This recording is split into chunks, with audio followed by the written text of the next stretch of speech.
There are places in this world where the veil between past and present feels thin, where time slows and the air hums with something unseen. Olympic National Park is one of those places. By day, it is a landscape of towering trees, mist-covered lakes, and endless wilderness. But when night falls, the feeling shifts. The wind carries, whispers through the ancient forests, footsteps echo in the empty corridors, and deep beneath the still waters of a glacier lake, something lingers. Some who visit leave with stories they can't explain. Shadows that move where no one stands, figures seen for only a moment before vanishing into the fog. A woman dressed in white appears at the water's edge before dissolving into the mist. A forgotten lodge where doors lock on their own and where something unseen watches as you sleep. And far beyond the trails, deep in the darkened woods, something else is waiting. Maybe it's just the isolation, maybe it's just the way the trees seem to swallow the light, or maybe there is something more here, something restless, something watching. I'm Ashley, and I'm the daughter. I'm Liz, and I'm the mom. And this is The Lesser Known.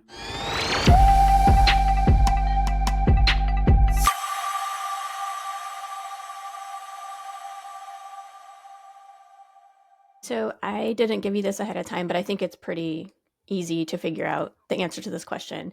So we both live in areas where we have to drive to work every day in dangerous areas. What is the craziest thing you've seen in the middle of the highway? I feel like there's always something, but that is kind of a hard. Do you want me to go question. first? I can go first and you can think about it. For me personally, I was coming home from work on I-95 and there was a full-size couch in the middle of the road. That is so incredibly dangerous. Like, if you're going to move, just get like a U-Haul truck or something. Don't be putting a couch like on top of your car for it to like fall off into the highway. That is so dangerous. That's not even like I'm going to swerve around it. I mean, that's like killing people kind of dangerous. I feel like that happens too often for me to be like, oh, that's crazy. Like, we have couches and mattresses and all kinds of stuff just laying in the road. I was thinking more so like people being crazy. Like, I know that I think it's like lane splitting or lane something where you can drive, like if you're on a motorcycle, you can drive between cars. I know that's legal here, but only if you're going like under 30 or something. And people will go 70 zooming through there. And that is crazy to me. And so is when people drive on the shoulder to pass versus like waiting. Like, people will drive on the dirt and zoom past you to pass. And with motorcycles, it's so incredibly dangerous because all it takes is for someone to be changing lanes real quick between and having that motorcycle going by at 70, 80, 90 miles an hour and they're just gone. It's like, as a motorcycle, I don't even know why you'd want to do that. That's way too dangerous. I did want to talk about one thing. Azaria was on her way home one time and she was on Alligator Alley. So that's that long stretch of road, which is only 2 lanes.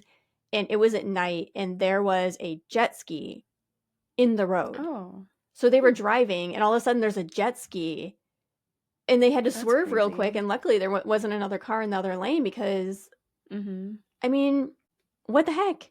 How can you just like drop off a jet ski off the back of your car and like not notice and go back and get it? Go back and get it. Cones or like flares or something. That is so dangerous. If I were Zaria, I'd figure out a way to put it in the car or on top of the car. I would take that jet ski.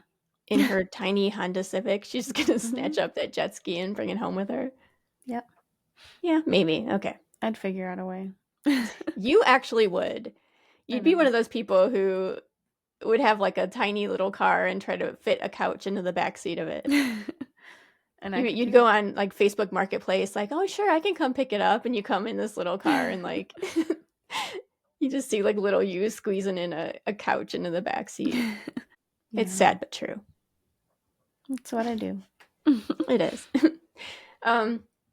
So for my national park in the news, this isn't quite a national park in the news, but I just learned that NPS has an app for your phone. And did you know about this? Mm-hmm. And within the app, they have news, they have maps, they have live webcams. So like you can look at like I don't know if Half Dome is one of them, but I'm just giving it as an example. Like you can just like watch Half Dome all day live. Mm-hmm. And I just think Yeah, that's it's so cool. I cool. had no idea. I was like, oh my God, this is so cool. So yeah, Yeah. I didn't know you knew about that. I don't ever use it. That's why I Hmm. guess I didn't I think it think was I'm going to, relevant. even though I don't really go to the parks. I just think it's like for the webcams and like when we're researching the Mm-hmm. episodes, maybe I could like watch a webcam for a while and learn Yeah. about the area. So that is my plan. And I wanted to shout out a couple people.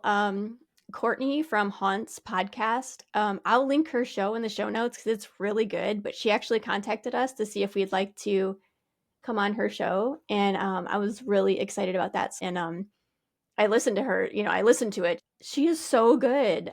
It's like really Mm-hmm. interesting, and it's nice, like short stories. So it's like 15, 20 minutes, and it's just like I don't know. I think you'd really like it. And then also Charlie the Explorer, he's one of our Instagram followers, and he was saying that he likes to listen to our podcast at night while he's jogging. No, So nice. I was like, that's awesome.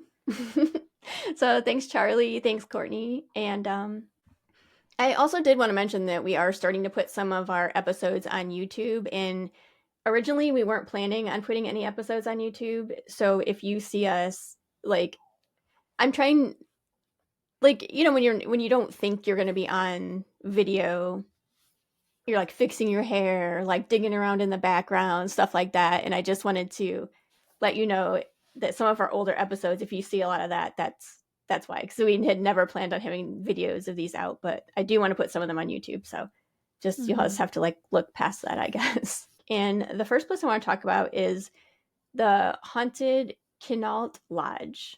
I think that's how you say it, Quinault, Mm-hmm. and the ghost of Beverly. The lodge was built in 1926, and this beautiful retreat sits along the shores of Lake Quinault. It was designed by the same architect that was behind Yellowstone's Old Faithful Inn, Robert Reamer. Mm-hmm. So, speaking of Old Faithful and Ashley's last episode, Yeah, I heard that they're called like cousin parks or something like that because they're connected in a lot of ways. yeah, that makes sense. The lodge is said to be haunted by the spirit of Beverly, a former housekeeper who took immense pride in maintaining the lodge's elegance. The details of her life are murky, but legend holds that she tragically perished in a fire that broke out in the attic. With no escape, Beverly met her fate within the lodge's walls, and many believe she's never truly left. Guests and staff report eerie occurrences, windows opening on their own, objects moving as if they're being tidied by unseen hands, and faint footsteps echoing in the empty halls. But the most chilling encounter involves a guest who unknowingly came face to face with Beverly. One evening, a woman checked into her room and began unpacking. So she just like, it's like, how you do. Like you go in the bathroom, you put your stuff Mm-hmm. away, start unpacking your clothes and stuff. She turned around and she saw a stranger standing in her room. She was confused and startled, and she demanded to know who that woman was and why she was there. The visitor simply responded, "I'm Beverly. I work here." The lady was annoyed. She was like, "What the heck? This room is supposed to be private. Like, why is there like an employee just chilling in my room?" The guest marched down to the front desk to file a complaint, only to be told that there was no employee named Beverly. She was further upset when, upon discovering her room number, management explained that her room was a favorite haunt of a well known ghost named Beverly. The guest packed up immediately and left. So, a couple of things about that. I feel bad for Beverly because, she's just like this nice ghost that happens to hang out in the room. Mm-hmm. But and she seems sweet and everything, just wanting to help. But I also feel like how we always talk about all these people who were like, I would just get out of there. So I also give that lady kudos for being like, nope, Mm-hmm. no. So I like totally respect that. She's like, I'm out of here. Nope, can't do it. Yeah, I think I'd be more scared than mad though. Right. Maybe she was just a grump. Maybe. She seems like a grump. But a side note, this place does have murder mystery events. So you can go and do like a little murder mystery thing fun. if you're into that type of thing, into like ghost stories and stuff. Mm-hmm. But you might run into Beverly, so. Well, you wouldn't really know, apparently. She looks Right. real. Apparently. Yeah, they said it's a 1920s theme. All costumes are welcome, and there's a buffet dinner in the Roosevelt Room. So that sounds like fun. It does sound like fun. So next I want to talk about Lake Crescent. Lake Crescent in the park has a Native American legend associated with it. Long before tourists came to admire its deep glacial waters, the native tribes of the region spoke of its dark history. According to legend, 2 warring tribes fought near the water's edge, and their battle was so fierce that the ground ran red with blood. Watching from above, the mountain spirit, enraged by the violence, sent a massive landslide crashing down, burying warriors beneath what would become Lake Crescent. Now, locals say Lake Crescent holds on to its dead. Unlike most bodies of water where drowned victims eventually surface, this lake seems to claim its dead, never returning them to the world above. Creepy. Mm-hmm. Next, I'm going to talk about the Lady of the Lake, which you mentioned in your episode. And this is the tragic story of Hallie Illingsworth. Lake Crescent's haunting reputation isn't just folklore. In the 1930s, a woman named Hallie Illingsworth, a 26-year-old waitress with striking auburn hair, mysteriously disappeared. Her husband, Monty, was a charismatic but violent man with a history of drunken rages and abuse. Their relationship was turbulent, marked by public arguments and bruises that Hallie tried to hide. She was last seen in December of 1937, her husband claiming she had left him. For nearly 3 years, no one knew what happened to Hallie. Didn't he say that, like, she left him for another guy and went to Alaska or something? Mm-hmm. Like, that was his claim? Yeah. Yeah. Like with some airmen, or not airmen, but like a serviceman or something. Yeah, something like that. Yeah. So yeah, he just said she left. So on July 6, 1940, 2 fishermen made a gruesome discovery. A body was floating in the lake, eerily well preserved. And this was 3 years later, too. Mm-hmm. Due to the lake's unique chemistry, which was the cold temperatures, low oxygen, and lack of bacteria, the body had undergone a rare process called saponification. So instead of decomposing, the body's fat turned into a soap-like substance, and it essentially mummified her. Forensic examination revealed that Hallie had been beaten, strangled with a rope, and dumped into the lake. With her body now found, Monty's lies were unraveled. And I did want to say, I read a couple things where they were saying that even when they first found her body, there was multiple other missing women, so they kind of had to like compare things, and they did realize it was her by some dental plates that she had. They ended up finding a dentist and realized that it actually was Hallie. So because her dental plates were like rare, right? I think so, yeah. Yeah. So, right. He was arrested and convicted of second-degree murder, and he only ended up serving 9 years, which is unfortunate. Mm-hmm. Over the years, numerous visitors and staff have reported eerie experiences around Lake Crescent. So there are cabins around the lake. So I guess there is like another haunted place you could stay if you wanted to do that, like the cabins around the lake. Mm-hmm. And late at night, some have heard muffled screams echoing across the water with no identifiable source. Some have seen a woman in vintage attire, believed to be Hallie, appearing near the lake's edge. And then other guests reported eerie encounters with a soaking wet woman who appears in the dead of night, somehow bypassing the locked doors. She's often seen weeping, and her expression is lost and confused. Mm-hmm.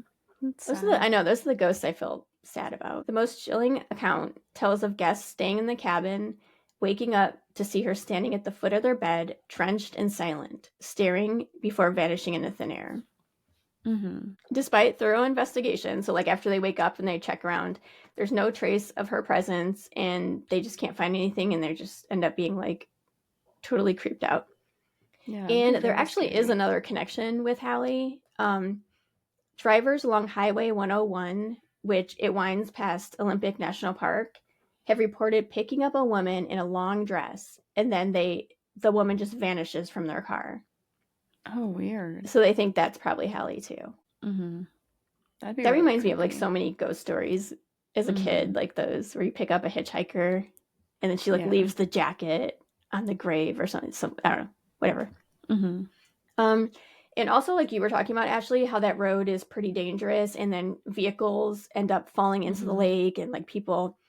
So I guess it's pretty well known that there's a bunch of vehicles at the bottom of the lake. So people like divers like to go down there and investigate, and check out the old vehicles and stuff. Well, some of the divers reported seeing a woman swimming towards them underwater. Oh, that'd be Oh my terrifying. I think god. that's the worst one. That is so scary. Like no, definitely not. Yeah, that would be the worst one, I think. Like the worst Mhm. haunting. Because it's not like you can swim super fast up and then you're going to be feeling like someone's swimming after you. That's so scary. That is like my worst nightmare. Mm-hmm. No chance. Nope. Mm-mm. So that's all I had for Hallie. Did you have more about her? Because I know you were kind of learned a little bit about her too. No, I'd have to look back in my notes. Really, it was just like the weird process about Mm-hmm. like her body being like soapy, like, and they like basically had to like scoop her out, Mm-hmm. but it was like so well preserved also. Yeah. That was it. Yeah. Yeah, that's weird. I wonder if Mm-hmm. all the people who they find in the lake are like that, or maybe because she was down there for 3 years.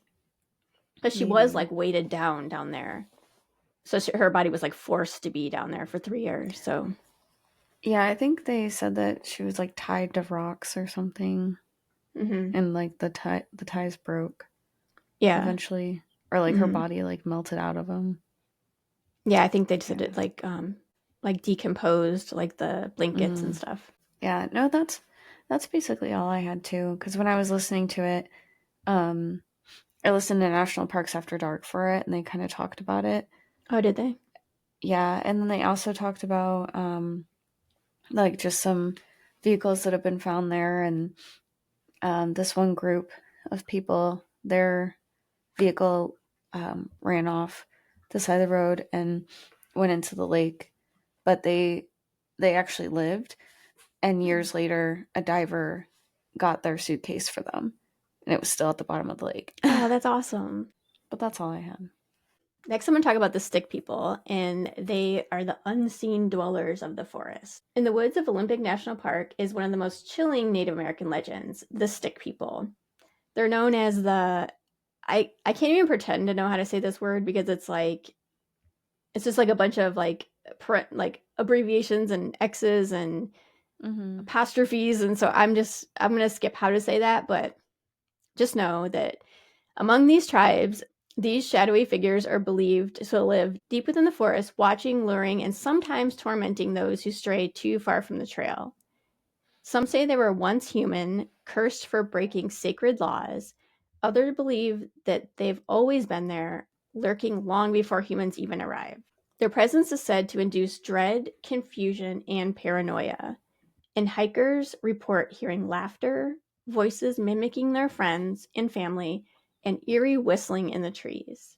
But the most disturbing accounts suggest that they can hypnotize or even abduct travelers, especially children, dragging them into the wilderness, never to return. The descriptions of these stick people vary, but they generally have about the same traits. They're tall and thin and unnaturally fast, which always creeps me out, which is why I'm scared of snakes. They blend into trees and shadows, often mistaken for branches or the dark outlines of the forest. Some say their eyes glow in the darkness, making them even more terrifying. While some reports mention them wearing primitive clothing made of bark and moss, others say they're featureless, just dark silhouettes shifting through the trees. Hmm. That does sound creepy. So Yeah. they're actually made of sticks. Is that what you were saying? No, I just think they're tall and thin. Oh. Yeah, there were so many different descriptions of them. Like some of them made them seem like you don't see them and they're just shadows. Others make it seem like they're tall and thin with like primitive clothing. Others make that seem like it's almost a Sasquatch. So I think I would like to do a full episode on the cryptids in this park because there were a lot of cryptids. So I just chose this because it was different because I didn't want to do Sasquatch again. But yeah, I wouldn't mind doing a whole episode on that. So this is a story from Reddit, and so I don't know. I think it's pretty fictionalized, but it's still like is super creepy, and it gives you a feeling of what it's like to encounter a stick person. A seasoned hiker named Ryan had set out alone for an overnight trip near Bogachiel Rainforest. It's in Olympic National Park. The first day was uneventful. He made a camp just off the trail, close enough to find his way back in the morning. Around midnight, he awoke to the sound of laughter, faint and high-pitched, like children playing beyond the trees. He sat up confused. There were no other campers nearby, and no lights, and no signs of people. The laughter came again, closer. Then came whistling. It started out softly, a slow, eerie tune that sent chills down his spine. It was mimicking a song that he had hummed earlier that day. The whistle was wrong, somehow off tempo, almost as if the forest itself was trying to relearn the tune. Ryan reached for his flashlight and pointed it into the trees. Shadows stretched unnaturally, moving even though there was no wind. Then, just beyond the tree line, he saw them. Tall, thin figures standing between the trees. They weren't moving, they were just watching. Heart pounding, Ryan whispered to himself, "It's just my imagination." That's when one of them repeated back in a breathy, raspy voice from the dark, "It's just my imagination." Ryan grabbed his pack and ran. Branches snapped as if something unseen rushed alongside of him, keeping pace but never fully revealing itself. The trail should have led straight to the clearing where he had set up camp, but it was gone. Ryan was lost. For hours he wandered in circles, the voices whispering his name and the laughter cutting through the silence. Finally, just before dawn, he collapsed near a fallen tree, too exhausted to continue. That's when he heard his own voice call out from the trees, "Over here." Weak and trembling, Ryan refused to look.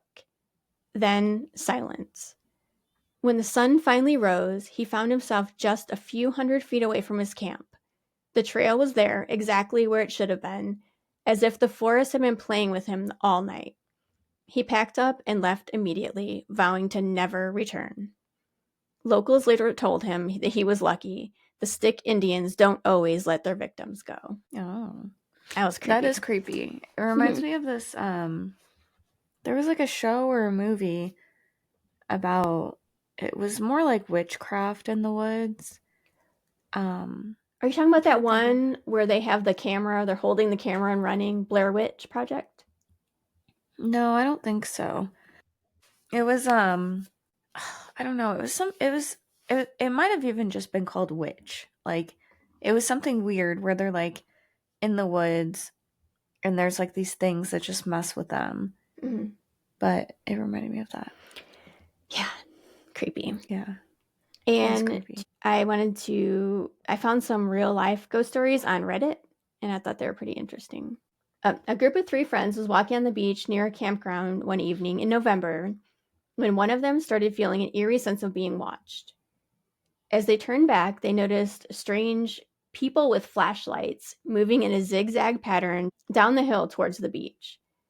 The lights flickered on and off in an unnatural way, and then when the figures reached about 15 feet from them, the figures shined their flashlights directly on each of the friends' faces. And then one of the friends jokingly called them aliens, and another one said smile, like smile because like someone's like basically putting like a light on them. And then suddenly all the figures with the lights vanished. There was no footprints in the sand, and all of the friends were like completely freaked out. They just thought they were just like joking around. They just thought it was like people. Oh, and then it just, I see. Yeah. And then the figures with the lights just vanished, and they never really saw them. That's creepy. It's super creepy. I thought you meant they were all shining the light on each other. Right. No. Yeah. Yeah. They were being shined on by unseen Oh, people, okay. I guess. Yeah. Yeah. So, Weird. and then another one comes from a seasonal worker. One night, they and some friends heard some chilling screams coming from the dense rainforest behind their building. At first, they thought it was an animal, but the cries sounded unmistakably human, switching between sobbing and frantic yelling. After about 5 intense minutes, the screams suddenly stopped. A woman's voice began muttering from the radio right next to them. The voice was disembodied, unintelligible, and only lasted a few seconds. Though they felt the presence in the room, they couldn't see anything. One of the friends checked outside, confirming they were completely alone. And even more baffling, all the residents of the building had been in the same room at that time. So the room next to them was empty. There was all the other units were empty. And to this day, no one's been able to find a rational explanation of what happened that night.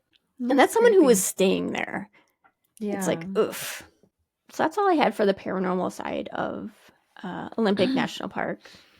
But like I said, there are a lot of, like a ton of cryptids and missing people. So if you want to do a missing people / cryptid episode, or you can do missing people, I can do cryptids, Yeah, we'll see.